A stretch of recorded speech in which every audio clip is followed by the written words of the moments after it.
Hechos capítulo 9. Hechos capítulo 9, hermanos. Ando un poco mal, hermanos, de la garganta. Si se me sale un gallo, ¿verdad? No se ría. Aguántese la risa, porque si usted se ríe, yo me voy a reír, ¿verdad? Entonces,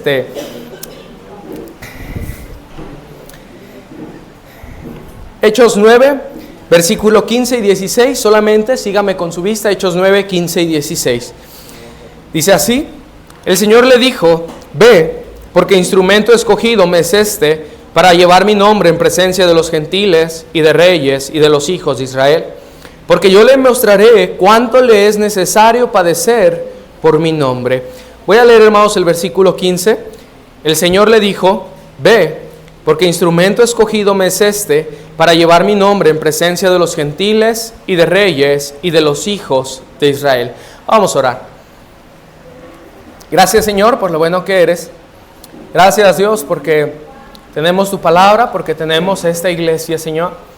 Gracias, Señor, aún por la persona que nos está visitando, Padre. Señor, que este mensaje pueda ser de bendición a cada uno de los que estamos aquí. Que, Señor, tu Espíritu Santo pueda, Señor, ser como ese ungüento a nuestro corazón. Muchas cosas no las entendemos, muchas cosas no sabemos por qué suceden, pero, Señor, tu voluntad es agradable y tu voluntad es perfecta. Ayúdanos a someternos a esa voluntad y a entender, Señor, todo lo que tú estás haciendo en nuestras vidas. Te doy gracias en el nombre de Jesús. Amén. Hace 15 días, ¿verdad? Creo que sí, hace 15 días, hace 20 días, 2, 3 semanas, hablaba acerca de Romanos 12, ¿verdad? Donde explicaba acerca de cómo nosotros podemos comprobar la voluntad de Dios. Y la voluntad de Dios, hermanos, se comprueba viviendo en obediencia. Era lo que la conclusión a la cual llegábamos en base, exponiendo, ¿verdad?, ese pasaje. Y el Señor, hermanos, ¿verdad?, me ha guiado a volver a enseñar ahora acerca de la voluntad de Dios, pero cómo se ve en la práctica. De que en Romanos 12, ¿verdad?, digamos lo que de cierta manera lo habíamos visto de una forma un tanto más doctrinal, un tanto más, ¿verdad?, teológica, si le quisiéramos llamar así. Y igual el miércoles, ¿verdad?, siguiente, ese domingo, hablé acerca de cómo se ve una vida que busca la voluntad o la dirección de Dios en base a la vida de Saúl y David.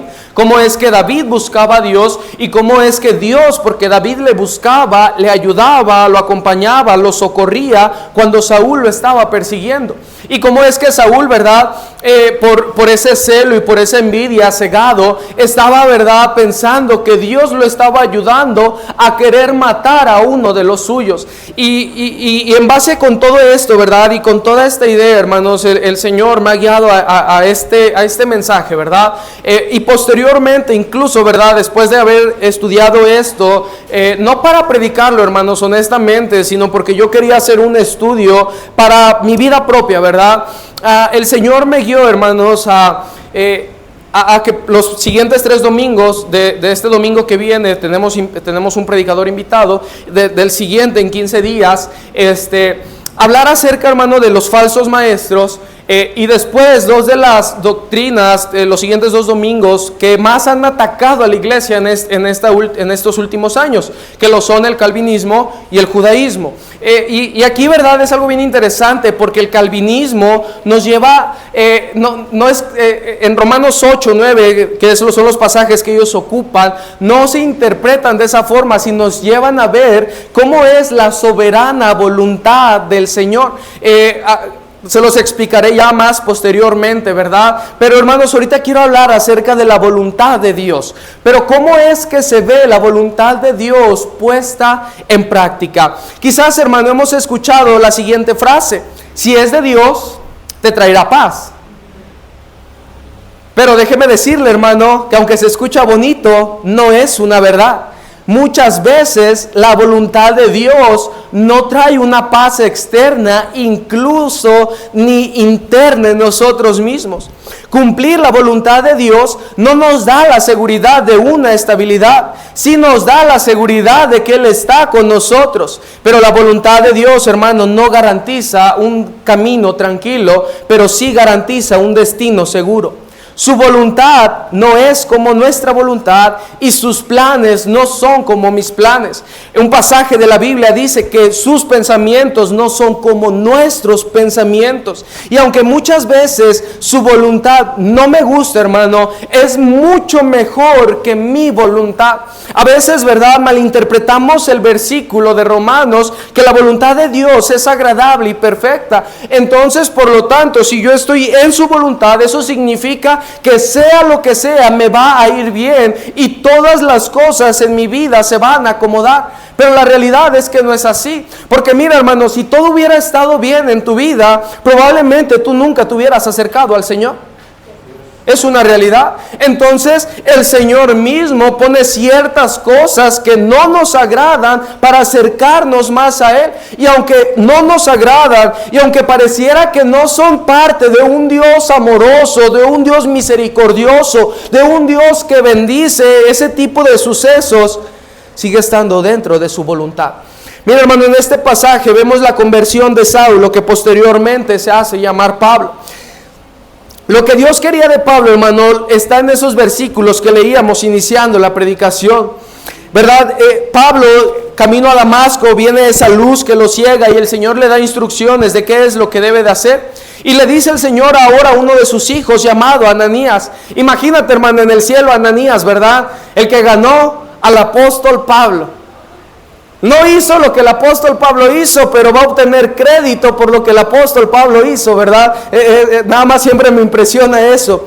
Dios le dice a Ananías, ¿sabes qué? Tienes que ir con Saulo. Y Ananías le dice, pero ¿cómo voy a ir con él si él ha hecho muchos de los males, ha causado mucho mal a tus santos? Y el Señor le dice, ve, porque instrumento escogido me es este para llevar mi nombre en presencia de los gentiles y de reyes y de los hijos de Israel. Este llamado, hermano, ¿verdad? ¿Quién no quisiera llevar el evangelio al presidente, hermanos? Todos quisiéramos estar delante de él, ¿verdad?, con la oportunidad de poder compartirle el evangelio.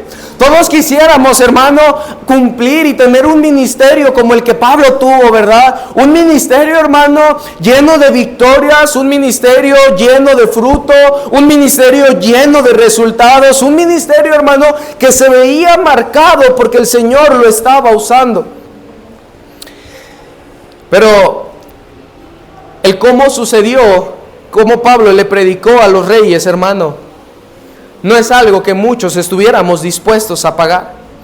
Mira, hermano, Dios le dice, ¿sabes qué? Sí, vas a predicarle a los gentiles, vas a predicarle a los reyes, a los hijos de Israel. Pero el versículo 16, porque yo le mostraré cuánto le es necesario padecer por amor de mi nombre. Dios quería que Pablo predicara ante gentiles, reyes y judíos, pero que padeciera también por causa del nombre de Jesús. Dios no quería para Pablo una vida llena de lujos, comodidades. Quería usar a Pablo, pero para poder usarlo debía humillarlo. Para poder hacerlo estar, hermano, frente a los reyes, y a medida que veamos la historia, no fue de la forma en la que pensaríamos. Pablo no llegó en una carroza, hermano, delante de los reyes, delante de los gobernadores, de los principales. Es más, dice aquí la historia, ¿verdad?, que Ananías le dice, ha dañado a tus santos en Jerusalén. Hermano, cuando Pablo predica en Jerusalén es cuando lo arrestan. Entonces vemos, hermano, que la voluntad de Dios para Pablo era agradable y era perfecta. Lo iba a salvar, lo iba a usar, porque Pablo era un hombre capacitado y dotado. Hablaba el hebreo y hablaba el griego, hermano. Tenía la nacionalidad romana y la nacionalidad judía. Por lo tanto, podía pararse delante de los soldados romanos, de la autoridad romana, y no ser visto como un extraño, sino como uno de los suyos. Pero delante de los judíos también lo podía hacer, porque era parte de su pueblo. Entonces, Dios quería usar a Pablo. Dios lo había salvado después de ser un asesino. Lo quería usar de una forma extraordinaria, hermanos. Pablo escribe casi el 60% del Nuevo Testamento, de lo que tenemos hoy en día. Dice Pablo, todo esto lo he llenado con el Evangelio. Pablo dice, ¿verdad?, en otro pasaje, he trabajado más que todos ellos, pero no yo, sino la gracia de Dios conmigo. Y la voluntad de Dios hacia Pablo era buena, agradable y perfecta. Pero el cómo se llega a esa voluntad para Pablo no parecía bueno, agradable y perfecta ante sus ojos y humanamente visto. Mira, hermano, acompáñeme a Hechos capítulo 20, y es donde comienza la historia. Ahora sí, Pablo ya es llamado. Ahora Pablo ya se había convertido en un predicador. Pablo ya, hermanos, había empezado iglesias, levantado iglesias, y ahora aquí, hermano, vemos esa disposición de Pablo. Este es, hermano, el primer encarcelamiento que Pablo tiene. Pablo en su vida pasó por 2 encarcelamientos. El primero es donde escribe las cartas, ¿verdad?, como Filipenses o Colosenses, y el segundo encarcelamiento es cuando le dice allá en 2 de Timoteo, ¿verdad?, a Timoteo, ya viendo su muerte: yo ya estoy listo para ser sacrificado y el tiempo de mi partida se ha llegado. Aquí, hermano, estamos centrados en el primer encarcelamiento. Pablo ya había predicado en Corintio, Pablo ya había predicado en Éfeso y ya había tenido viajes misioneros exitosos, hermano. Pero después de todo ese éxito, ahora sí viene a cumplir el llamamiento que Dios tenía para él. Mire lo que dice el versículo 20 del capítulo 20. Pablo está en Mileto, ¿verdad? Y básicamente se está despidiendo, hermano, de la gente de Mileto. Y como veremos a continuación, mire qué es lo que les dice. Y como nada que fuese útil, he rehuido de anunciaros y enseñaros públicamente y por las casas, testificando a judíos y a qué, hermanos, a gentiles. Dese cuenta, hermano, el llamado de Pablo era para ¿quiénes? Gentiles, según lo que vimos en Hechos, en el anterior Hechos 9. Gentiles, judíos, ¿y quiénes? Y reyes. A este punto, ¿a quiénes les ha hablado, hermanos? Judíos y gentiles. Acerca del arrepentimiento, continuamos leyendo, para con Dios y de la fe en nuestro Señor Jesucristo. Ahora he aquí, ligado yo en espíritu, voy a Jerusalén sin saber lo que allá me ha de acontecer, salvo que el Espíritu Santo por todas las ciudades me da testimonio diciendo que me esperarán prisiones y tribulaciones. Pero de ninguna cosa hago caso, ni estimo preciosa mi vida para mí mismo, con tal que acabe mi carrera con gozo y el ministerio que recibí del Señor Jesús, para dar testimonio del Evangelio de la gracia de Dios. Y ahora, he aquí, yo sé que ninguno de todos vosotros en quienes he pasado predicando el reino de Dios verá más mi rostro. En el versículo 37 dice que hubo un gran llanto de todos, y echándose en el cuello de Pablo le besaban, doliéndose en gran manera por la palabra que dijo, de que no verían más su rostro, y le acompañaron al barco. Pablo sabía personalmente por el Espíritu Santo que le esperarían prisiones y tribulaciones llegando a Jerusalén. Pero Pablo tenía que ir a Jerusalén. Dios ya le había advertido: si vas a Jerusalén vas a ser encarcelado, vas a ser arrestado, pero a pesar de eso quiero que vayas. ¿Suena bueno, agradable y perfecto de parte de Dios? ¿Verdad que no? Para nada. Para el humano no. Suena, hermano, todo lo contrario: malo, desagradable e imperfecto. O sea, si tú ya sabes que me van a hacer esto, pues ¿para qué me mandas? Qué malo Dios, ¿no? O sea, qué mal Dios tenía a Pablo. Le advertía, pero aún así lo mandaba. Qué crueldad era, hermano, parecía, ¿verdad? Si lo consideráramos en el mundo, lo que Dios le estaba haciendo a Pablo.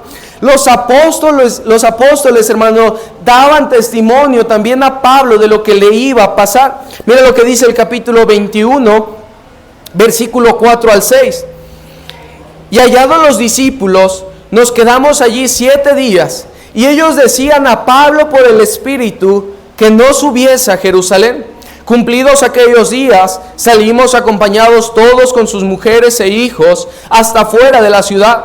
Y puestos de rodillas en la playa oramos, y abrazándonos los unos a los otros subimos al barco, y ellos volvieron a su casa. Esto, hermano, verdad, que los discípulos daban testimonio, ellos decían a Pablo por el Espíritu que no subiera, no significa que el Espíritu no quería que Pablo fuese a Jerusalén, sino que el Espíritu les revelaba lo que le esperaba a Pablo. Y los discípulos, por ver todo aquello que le iba a acontecer, movidos por esa preocupación y por ese amor natural, le dicen a Pablo: ¿sabes qué? Es mejor que tú te quedes, que no vayas. Pero esto, hermano, tampoco lo detiene. A versículos adelante, hermano, en el 10, del 10 al 14, un profeta también le da testimonio a Pablo de lo que había de suceder. Mira el versículo 10. Y permaneciendo nosotros allí algunos días, descendió de Judá un profeta llamado Ágabo, quien viniendo a vernos, tomó el cinto de Pablo y atándose los pies y las manos, dijo: esto dice el Espíritu Santo: así atarán los judíos en Jerusalén al varón de quien es este cinto, y le entregará en mano de los gentiles. Al oír esto, le rogamos nosotros y los de aquel lugar que no subiesen a Jerusalén. Entonces Pablo respondió: ¿qué hacéis llorando y quebrantándome el corazón? Porque yo estoy dispuesto no solo a ser atado, mas aún a morir en Jerusalén por el nombre del Señor. Y como no le pudimos persuadir, desistimos diciendo: hágase la voluntad del Señor. Hermano, el sentir de la gente que lo estaba deteniendo no era un sentir incorrecto. Al contrario, lo hacían porque amaban a Pablo y no querían que Pablo sufriera. Pero Pablo conocía la voluntad de Dios y Pablo sabía que debía cumplir la voluntad de Dios. 3 veces, hermano, Dios le muestra qué había de padecer y qué había de sufrir. Pero Pablo, hermano, da respuestas contundentes, respuestas llenas de convicción y mostrando que no había nada en este mundo que lo detuviera de cumplir la voluntad de Dios, aun aunque su propia vida estaba dispuesto a entregar de ser necesario para poder llevar el plan de Dios a cabo. Las respuestas, dice el versículo 24 del capítulo 20, hermanos, son respuestas impresionantes, respuestas de un hombre lleno de convicción, de fervor y de amor a Dios. Dice: pero de ninguna cosa hago caso, ni estimo preciosa mi vida para mí mismo, con tal que acabe mi carrera con gozo y el ministerio que recibí del Señor Jesús, para dar testimonio del evangelio de la gracia de Dios. Y lo que dice del capítulo 21, versículo 13: ¿qué hacéis llorando y quebrantándome el corazón? Porque yo estoy dispuesto no solo a ser atado, mas aún a morir en Jerusalén por el nombre del Señor Jesús. Me impresionan, hermano, y me asombran esa convicción y esa responsabilidad que Pablo sentía al cumplir el plan de Dios. No había algo, hermano, que lo detuviera. Y ahora, ¿por qué Dios, hermano? Pudiéramos preguntarnos, le avisa 3 veces. Yo creo que la primera, hermano, era para probar la fe de Pablo. ¿A qué tanto estaba dispuesto a llegar por obedecer al Señor? Y si pudiera, y si era digno de cumplir lo que Dios le había llamado a hacer. Y la segunda, hermano, es porque aún en su misericordia también Dios mismo lo estaba fortaleciendo para que se preparara emocional y físicamente para lo que le había de acontecer y de suceder. Aunque parecía, hermano, un plan desagradable para Pablo, el Señor lo estaba animando, lo estaba instruyendo y le estaba mostrando qué había de suceder para que Pablo se preparara y fuese capaz de soportarlo. La disposición estaba en Pablo, la voluntad de Dios se estaba cumpliendo y Pablo tenía disposición para seguir esa voluntad. Vemos, hermano, que Pablo zarpa en un barco y esta historia, verdad, cuando estaba estudiando me recordó a la disposición que Jonás tuvo en la misma misión: ve y predica. Pero las historias, hermanos, son completamente distintas y los resultados también son distintos. Pablo dice la primera: yo voy. Y Jonás dice: yo no voy. Pero aún así, hermano, el plan de Dios se cumplió con Jonás y Jonás hizo lo que Dios quería hacer con él y predicó donde Dios quería que predicara. Por lo tanto, su voluntad no se somete a mi voluntad. Él es soberano y Él va a hacer lo que Él quiera hacer conmigo, de una o de otra forma, tenga disposición o no tenga disposición. Pero yo prefiero tener disposición antes de que un pez grande, ¿verdad?, venga y me trague y esté en su vientre 3 días y 3 noches. La disposición de Pablo, hermano. Ahora vamos a ver los sufrimientos de Pablo. Por favor, hermano, nuevamente le pido que no me pierda el hilo, ¿verdad? Porque si no, después no me va a entender lo que estoy explicando. Hechos capítulo 21, del versículo 28 y 36, hermano, Pablo es arrestado en el templo. No quiero entrar en detalles de la historia porque si no, no nos va a alcanzar el tiempo. Simplemente, hermano, vamos leyendo esos versículos que son los más claves. Y en su casa usted lea la historia, ¿verdad? Desde el capítulo 20 hasta el final de Hechos para que la pueda entender más claramente. Dice el versículo 28 de Hechos: dando voces, varones israelitas, ayudad. Este es el hombre que por todas partes enseña a todos contra el pueblo la ley y este lugar. Y además de esto ha metido a griegos en el templo y ha profanado este santo lugar, levantándole falsos de algo que Pablo no había hecho.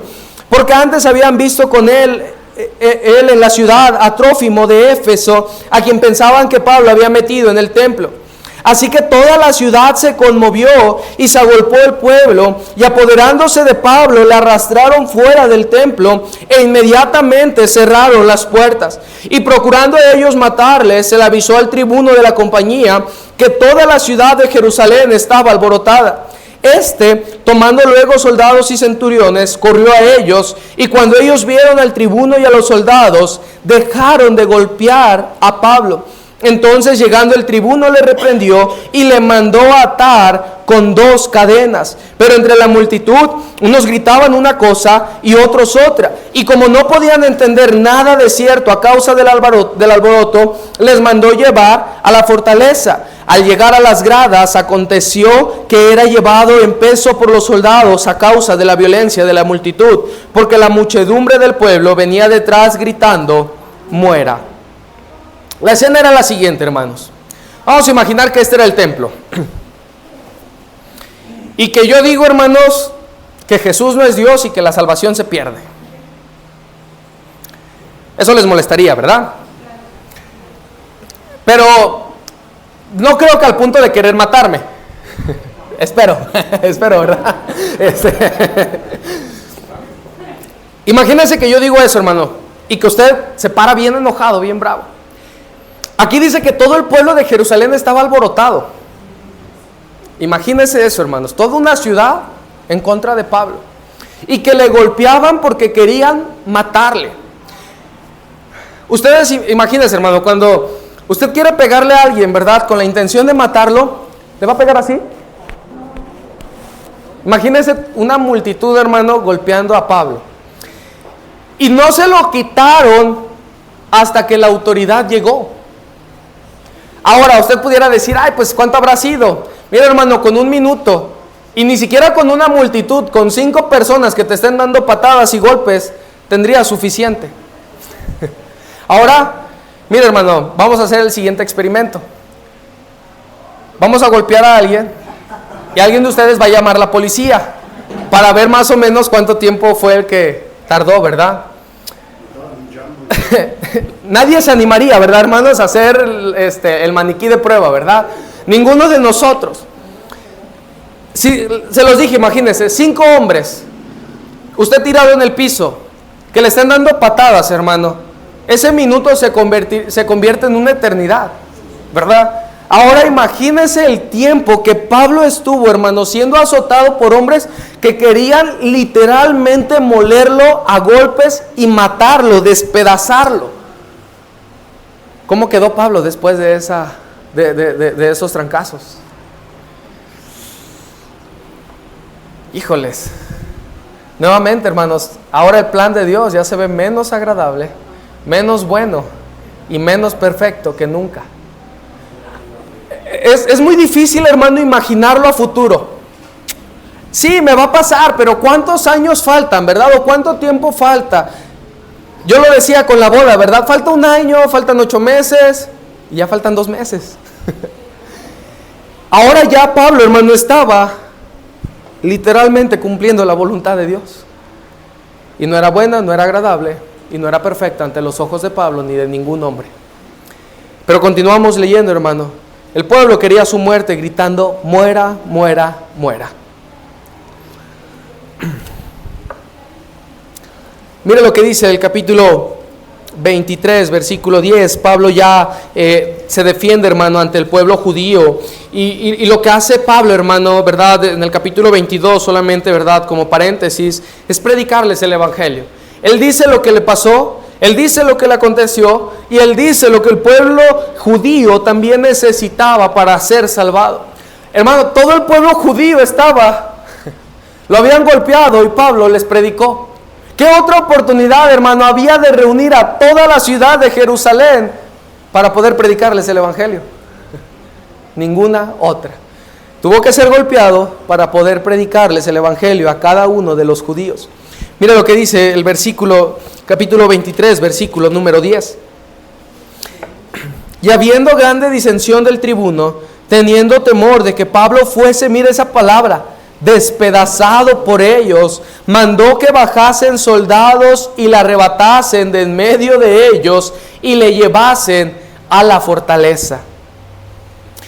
La misma autoridad, hermanos, los mismos soldados romanos, el imperio que gobernaba todo el mundo conocido, tenía temor de que el pueblo se levantara contra Pablo y lo despedazaran, y que ellos no pudieran contener lo que el pueblo quería hacerle a Pablo.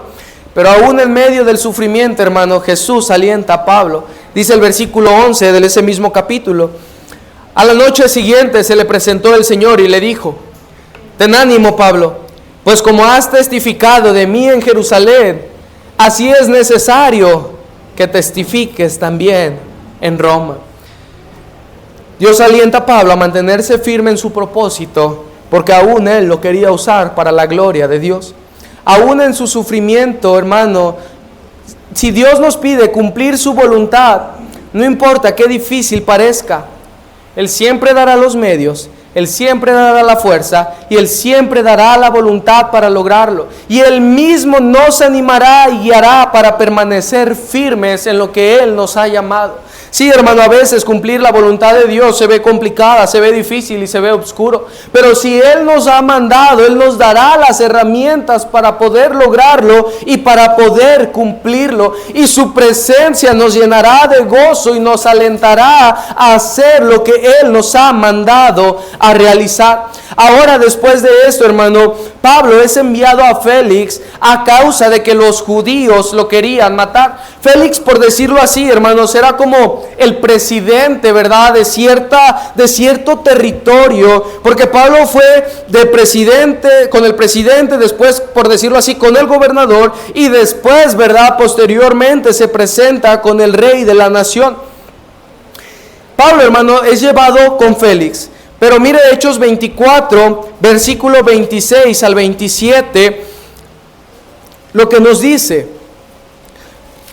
Pablo ya le expresa, ¿verdad?, por qué estaba preso, y los judíos habían llevado a un orador que se llamaba Tértulo, y ahora, ¿verdad?, lo que vemos en este capítulo es, después de la defensa de Pablo, cómo se resume aquellas acusaciones o aquel juicio que habían tenido. Hechos capítulo 24, versículo 26, dice así: esperaba también con esto que Pablo le diera dinero para que le soltase. ¿Quién esperaba esto? Félix, por lo cual muchas veces lo hacía venir y hablaba con él. Pero al cabo de 2 años recibió Félix por sucesor a Porcio Festo, y queriendo Félix congraciarse con los judíos, dejó preso a Pablo. 2 años, hermano. 2 años siendo custodiado por un soldado y siendo encarcelado, ¿verdad?, por cumplir el plan que Dios tenía para él. Ya la hinchazón de los golpes había bajado, por supuesto. De cierta manera estaba resguardado y cuidado, pero aún así seguía preso. El plan de Dios, hermano, no se va a cumplir cuando nosotros querramos, ni en el tiempo que nosotros querramos. Ya llevaba 2 años preso y seguía preso. La forma de liberarlo, hermano, era dándole su mordida, ¿verdad?, a este hombre. Pero a Félix, como vio que no, pues ya viene el sucesor, ¿verdad?, viene Festo, y pues dice: ¿sabes qué? Yo, para quedar bien con los judíos y para que no me detesten, porque sé que este hombre es inocente, pues lo dejo al siguiente, ¿verdad? paso el problema. Ahora, hermano, en este capítulo, Pablo apela, hermano, a César para ser juzgado. Mire lo que dice el capítulo 25, versículo 10. Pablo dijo: ante el tribunal de César estoy donde debo de ser juzgado. A los judíos no les he hecho ningún agravio, como tú sabes muy bien. ¿Y por qué digo por qué hago énfasis en esto, hermano? Esto es bien importante para la historia. Lo recordaremos a continuación. Después, hermano, viene el rey Agripa a visitar a Festo, ¿verdad? Y Festo le cuenta la situación que estaba viviendo Pablo. Pablo, hermano, ahora se defiende ante el rey Agripa, pero mire lo que en el capítulo 26, todos los subtítulos que tiene. El primero, ¿verdad? Defensa de Pablo ante Agripa, vida anterior de Pablo. Los encabezados, hermanos, ¿sí los alcanza a ver? Sí. Pablo el perseguidor. Pablo relata su conversión. Pablo obedece a la visión. Y el último, en el versículo 24, Pablo insta a Agripa que crea. En este punto, hermano, Pablo, lo que vemos, quizás sí lo hizo, pero lo que vemos en la historia es que no le había predicado a Félix. Cuando vemos que se defiende, ¿verdad? En los capítulos anteriores, Pablo no les predica el evangelio ni a su sucesor Festo. Ellos no eran reyes. Pero cuando el rey Agripa, hermano, estuvo delante de Pablo, Pablo le predicó el evangelio. Y mire lo que dice el versículo 26 del capítulo 26 precisamente. Pues el rey sabe estas cosas, está hablando Pablo, delante de que también hablo con toda confianza, porque no pienso que ignora nada de esto, pues no se ha hecho esto en algún rincón. ¿Crees, oh rey Agripa, a los profetas? Yo sé que crees. Entonces Agripa dijo a Pablo: por poco me persuades a ser cristiano. Y Pablo dijo: quisiera Dios que por poco o por mucho, no solamente tú, sino también todos los que hoy me oyen, fueses hechos tales cual yo soy, excepto estas cadenas. Cuando había dicho estas cosas, se levantó el rey y el gobernador, y Berenice, y los que se habían sentado con ellos. Y cuando se retiraron aparte, hablaron entre sí, diciendo: ninguna cosa digna ni de muerte ni de prisión ha hecho este hombre. Y vea la respuesta que da Agripa en el versículo 32. Y Agripa dijo a Festo: ¿podía este hombre ser puesto en libertad si no hubiera apelado a César? Pablo, hermano, ya le había predicado a un rey. Después de una tremenda golpiza, después de 2 años en la cárcel. Y si Pablo no hubiera apelado a César, hubiera quedado libre. Pero el plan de Dios con Pablo aún no se cumplía del todo. Entonces, Pablo es enviado a Roma. Como le dije, hermano, estoy leyendo los pasajes para que podamos entender la historia. No puedo meterme a cada capítulo porque, pues imagínense, del 22 hasta el 28 nos llevaríamos aquí toda la tarde, ¿verdad? Si Pablo no hubiera apelado a César, Pablo hubiese quedado libre. Pero el plan con Pablo, hermanos, aún no terminaba, sino que apenas comenzaba. ¿Se acuerda que las palabras que le dice Jesús en el capítulo 23, versículo 11? Ten ánimo, Pablo, porque como has testificado de mí en Jerusalén, así es necesario que testifiques también en Roma. El final del plan de Dios en esta parte de la vida de Pablo era que Pablo predicara en Roma. Pero Pablo aún no había llegado a Roma. Mira lo que dice Hechos capítulo 27, hermanos, ya estamos concluyendo. Hechos capítulo 27, versículo 13, Pablo, ¿verdad?, zarpa y Pablo les dice que no lo hagan porque pues los tiempos, el clima no era un clima propicio para andar en el mar. Dice el versículo 13 en adelante: y soplando una brisa del sur, pareciéndoles que ya tenían lo que deseaban, levaron anclas e iban costeando Creta. Pero no mucho después dio contra la nave un viento huracanado llamado Euroclidón. Y siendo arrebatada la nave y no pudiendo poner proa al viento, nos abandonamos a él y nos dejamos llevar. Y habiendo corrido a sotavento de una pequeña isla llamada Clauda, con difícil Con dificultad pudimos recoger el esquife, y una vez subidos a bordo, usaron de refuerzos para ceñir la nave, y teniendo temor de dar en la sirte, arriaron las velas y quedaron a la deriva. Pero siendo combatidos por una furiosa tempestad, al siguiente día empezaron a alijar, y al tercer día con nuestras propias manos arrojamos los aparejos de la nave. Y vean la situación de esa tempestad. Y no apareciendo ni sol ni estrellas por muchos días, y acosados por una tempestad no pequeña, ya habíamos perdido toda esperanza de salvarnos.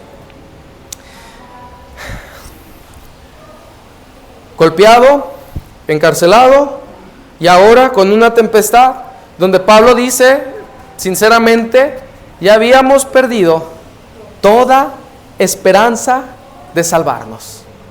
Pero nuevamente, hermanos, el plan de Dios no se había cumplido con Pablo. Mira lo que dice el versículo 21 en adelante.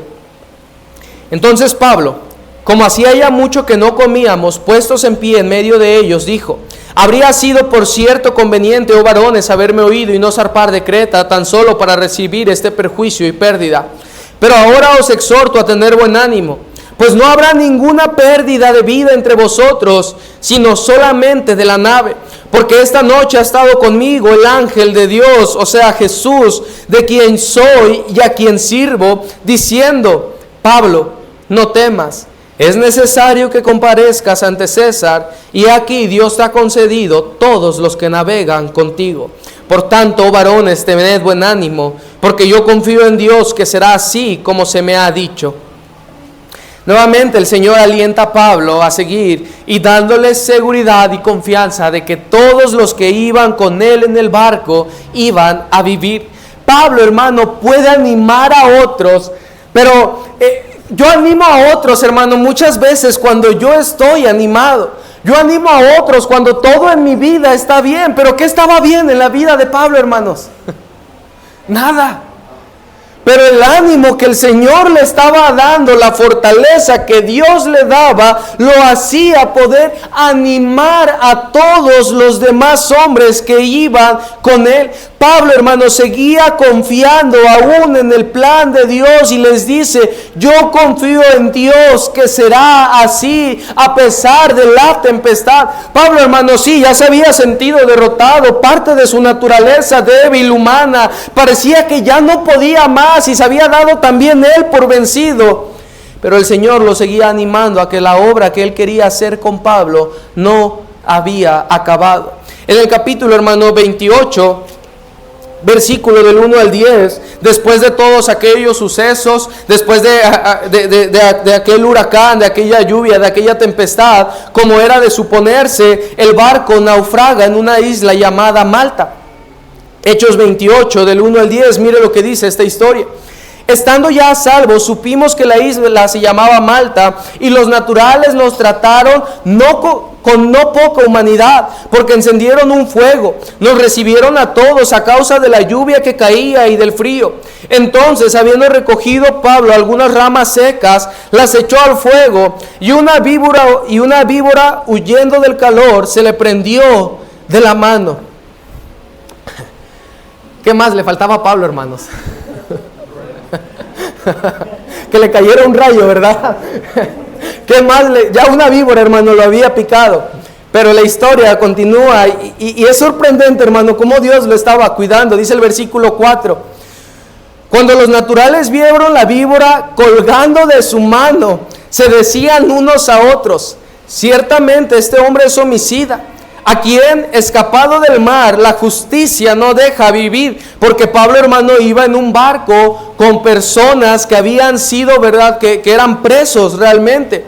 Y dice el versículo 5: pero él, sacudiendo la víbora en el fuego, ningún daño padeció.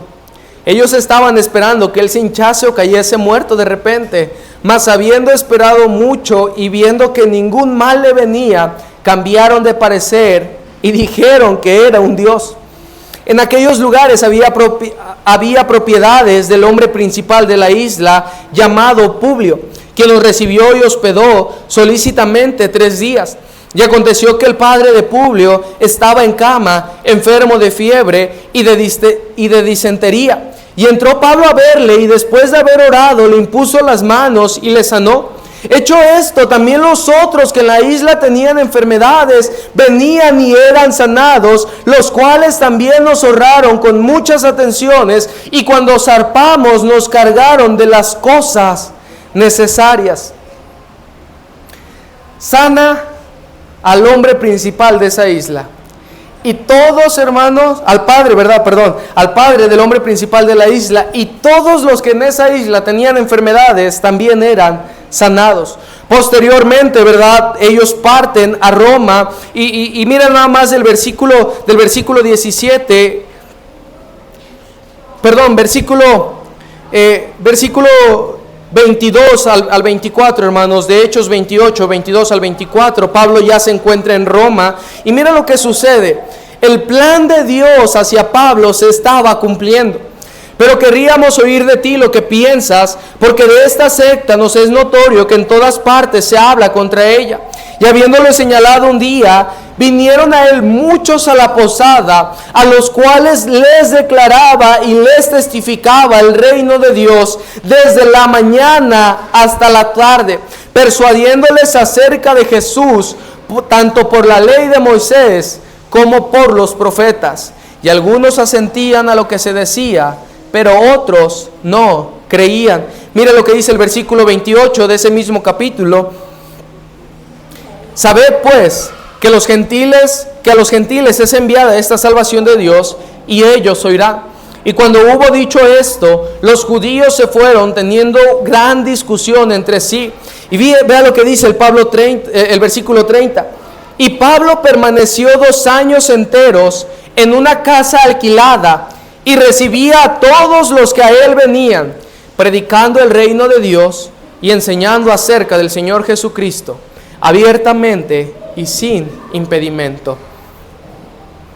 ¿Seguía preso Pablo? Sí. Pablo tenía un soldado que lo custodiaba. ¿Vivía en una casa aparte? Sí. Pero aún así seguía preso, pero predicando el evangelio. Aunque Pablo, hermano, estaba encerrado, estaba como prisionero, encerrado a causa de la voluntad de Dios, era la misma voluntad quien le abría las puertas para que pudiese predicar. La voluntad de Dios siempre se cumple, no importa si hay oposición de afuera. Su soberanía va por encima siempre de nuestras decisiones. Lo que Él quiere, hermano, lo hará, y no habrá poder humano que lo pueda detener. Por eso siempre es mejor un sometimiento voluntario al plan divino que Él tiene para nosotros. No importa qué difícil parezca, la voluntad de Dios sigue siendo agradable y sigue siendo perfecta. El encarcelamiento de Pablo, hermano, se convirtió en un púlpito para llevar el evangelio. Su naufragio se convirtió en sanación para los de la isla de Malta. Su ánimo se transmitió a los prisioneros, tripulantes y soldados que lo acompañaban. Que él fuese, hermano, en ese barco provocó que ninguno de los 276 personas que iban, se nos menciona en un versículo, perecieran con aquella tormenta. Cuando veo, hermano, lo que Dios hizo con Pablo, veo lo maravilloso de los planes y los propósitos que Dios tiene para cada uno de nosotros. Hermano, yo no sé tú qué estás pasando o qué está ocurriendo en tu vida. Yo no sé qué dificultades estás atravesando, si estás siendo perseguido, si estás siendo encarcelado, si has naufragado en algún área de tu vida. Pero lo que sí sé, hermano, es que Dios tiene un plan para lo que estás viviendo. Quizás no entiendes el porqué de esa enfermedad. Quizás no entiendes el porqué después de pedirle tanto tiempo a Dios por la salvación de tu familia, ninguno se acerca. Quizás no entiendes por qué tu esposa, o por qué tus hijos, por qué tu esposo, o por qué tus hermanos se han apartado. Quizás nunca han querido nada con el Señor. Quizás tampoco entiendes por qué el Señor te tiene viviendo con limitaciones económicas. Quizás no entiendes, hermano, por qué te sucedió ese abuso físico o emocional hacia ti. Quizás, joven, estás aquí y no entiendes todos los problemas que hay con tu papá o con tu mamá en casa. Incluso, hermano, quizás aún no entiendes por qué ha pasado todo esto en los últimos meses. Muchas cosas en nuestras vidas no las entendemos.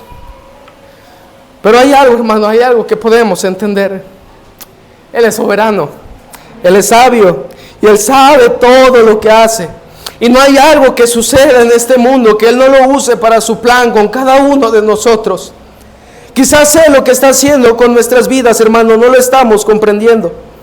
No le vemos forma, no vemos claridad, pero Él está obrando y Él está trabajando y Él quiere usarnos. Pero no es como nosotros pensamos o creemos mejor, es como Él desea hacerlo. He meditado, hermano, mucho sobre esto. He pensado en estas enseñanzas sobre la voluntad de Dios. Y de verdad, primeramente fueron porque yo lo necesitaba recordar. Porque yo necesitaba entender que su voluntad es agradable y perfecta. Yo necesitaba comprender que todo lo que sucede está en sus manos. Y que no hay algo que Él permita en mi vida que no lo use para mi bien. Que no hay algo que no suceda en mi vida, que no pase en mi día a día sin que Él lo use para mi bien. Su voluntad, hermano, es agradable y es perfecta. Yo no sé qué has vivido, como lo decía. Y yo no sé qué estás viviendo. Yo no sé cuántas veces has tenido ganas de renunciar. Yo no sé cuántas veces has tenido ganas de salir corriendo y echarte para atrás en todo lo que el Señor te ha pasado. Pero permanece fiel, porque el Señor hará su obra en ti. Y cuando veas los resultados de esa obra, podrás ver que su voluntad es agradable, es buena y es perfecta. Vamos a orar.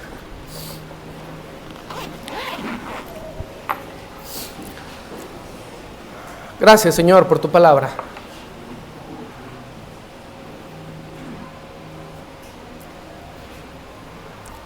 Gracias, Señor, por recordarnos que tú tienes un plan. Tú tienes un propósito. Y la voluntad humana no se sale de ese propósito que tú tienes para nosotros.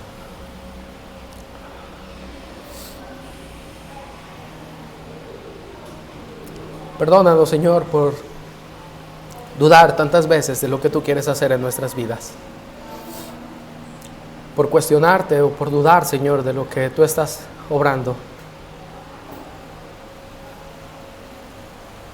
Señor, ayúdanos a mantenernos firmes.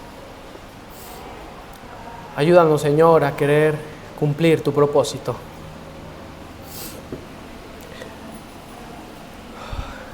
Que, Señor, aunque no lo comprendemos, como dice tu palabra, Señor, ahora no entendemos lo que tú haces, pero después, Señor, lo haremos. Hermano, yo no sé si tú quieres ponerte de rodillas en tu lugar, si quieres pasar al altar, porque necesitamos pedirle a Dios por dudar de su plan y pedirle que nos ayude a confiar más en Él, que nos ayude a permanecer en lo que Él quiere que nosotros hagamos.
Señor, de verdad ayúdanos a que nuestra fe, nuestra confianza, Señor, en lo que tú haces pueda crecer. A tener más convicción, Señor, en que, como lo dice tu palabra, Señor, es buena, agradable y perfecta. Muchas veces se nos olvida, muchas veces no lo recordamos. Cuestionamos, dudamos. Pero tú eres fiel hacia nosotros, Señor. Sosténnos, Padre, en tu voluntad. Guíanos, Señor, en tu voluntad. Instrúyenos, Señor, en tu voluntad. Que cada uno, Señor, de los que estamos aquí, podamos vivir dentro de esa voluntad, Señor, obedeciéndote, buscándote y agradándote, Señor, a ti por sobre todas las cosas. Te damos gracias y te pedimos esto en el nombre de Jesús. Amén.